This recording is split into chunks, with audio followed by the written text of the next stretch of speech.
హర మహాదేవ శంభో శంకర్. కార్తీక పురాణము 16వ అధ్యాయము. జనక మహారాజా, ఈ కార్తీక మాసంలో చేసే ఏ చిన్న పుణ్య కార్యమైన అనంతమైన ఫలితాన్ని ఇస్తుంది. ఈ కార్తీక మాసంలో ఏ విధమైన వ్రతాలు ఆరాధాలు చేయని వారు ఘోరమైన నరకాలను అనుభవిస్తారు. కార్తీక శుక్ల పౌర్ణమి నుండి కార్తీక బహుళ అమావాస్య వరకు 30 రోజులు రోజుకు ఒక దీపాన్ని ఆలయం ద్వారా దగ్గర కానీ దేవుని సమీపంలో కానీ పెట్టిన వారు దైవ సాన్నిధ్యాన్ని పొందుతారు. ఆదివారం నాడు సూర్యుడిని ఆరాధించిన వారు సంతానమును పొందుతారు.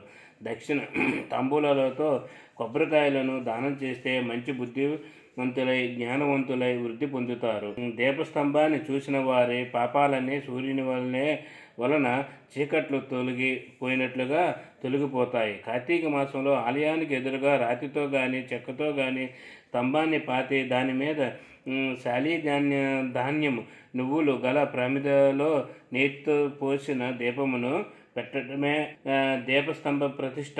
దీనివలన దీప స్తంభంగా ఉన్న మానవునిగా పునర్జన్మ లభించిన కథ ఒకటి చెబుతాను విను అన్నాడు వశిష్ఠుడు. మాతంగ మహర్షి ఆశ్రమంలో ఒక విష్ణులయము ఉంది.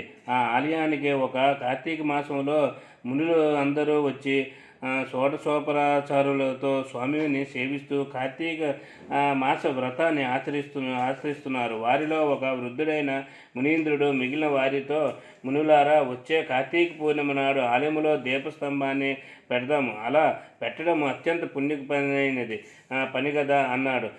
మునులందరూ దీపస్తంభము పెట్టడానికి అంగీకరించారు. అందరూ కలిసి అడవిలోకి వెళ్ళి ఒక పొడవైన మానును తీసుకొచ్చి ఆలయం ముందు పాతారు. సాలిధాన్యము నువ్వులతో కూడిన నేతి ప్రమిదలతో దీపాన్ని వెలిగించి స్తంభం పైన పెట్టి భక్తితో ప్రదక్షిణ నమస్కారాలను చేశారు. తరువాత అందరూ పురాణము వింటున్నారు. పెట్టి భక్తితో ప్రదక్షిణ నమస్కారాలను చేశారు. తరువాత అందరూ పురాణము వింటున్నారు. ఇంతలో దీపస్తంభము పెలపెలమంటూ విరిగి పడిపోవడము చూసి ఏమిటందంతా అనుకుంటున్నారు. వారంతా అట్లా చూస్తుండగానే ఆ స్తంభం నుండి ఒక మానవుడు బయటకు వచ్చి వారికి నమస్కరించి నిలబడ్డాడు. మునులందరూ ఆశ్చర్యపోతున్నారు. పుణ్యపురుషులారా, నేను ఒక బ్రాహ్మణుడను. నా పేరు ధనలోభుడు. సిరి సంపదలకు లోటు లేదని, సంపన్నత కలవాడిననే కులవృత్తులని చేయలేదు, కులాచారాలను పాటించలేదు, దాన ధర్మాలనేవి చేయనే లేదు, దైవ కార్యాలను ఊసే తెలియదు, చాలా నిరంకుశంగా బ్రతుకుతుండేవాడిని. ఎవరైనా నన్ను ఆశ్రయించాలని నా దగ్గరకు వస్తే వారిని నిష్ఠారంగా మాట్లాడుతూ అవమానింపచేవాడిని. అంతేకాక హేళన చేస్తూ ఉట్టి చేతులతో తిప్పి పంపించేవాడిని.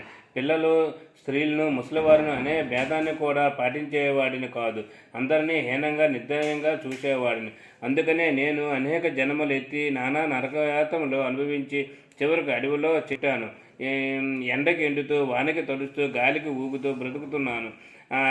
మీరంతా అడవికి వచ్చి నన్ను నరికి తీసుకొచ్చి పొడవైన మ్రానుగా చెక్కి ఆలయం ముందు నిలబెట్టారు. నా మీద నేతి దీపాన్ని కూడా వెలిగించి పెట్టారు. మీరు చేసిన ఈ పని వల్ల నాకు చెట్టు జన్మ తొలగిపోయింది, మానవ జన్మ లభించింది, గడిచిన జన్మల జ్ఞాపకాలు మొదలవుతున్నాయి. పుణ్యపురుషులారా, పరమ నికృష్టమైన బ్రతుకు గడిపిన నాకు ఈ మానవ జన్మ ఎందుకు లభించిందో, ఎలా లభించిందో వివరించమని వేడుకున్నాడు. మునిలో, ఓ ధనలోభి, ఇది పరమ పవిత్రమైన పుణ్యప్రదమైన కార్తీక మాసం. ఈ మాసంలో చేసిన ఏ చిన్న పుణ్యప్రదమైన పని అయినా అపారమైన ఫలితాన్ని కలిగిస్తుంది.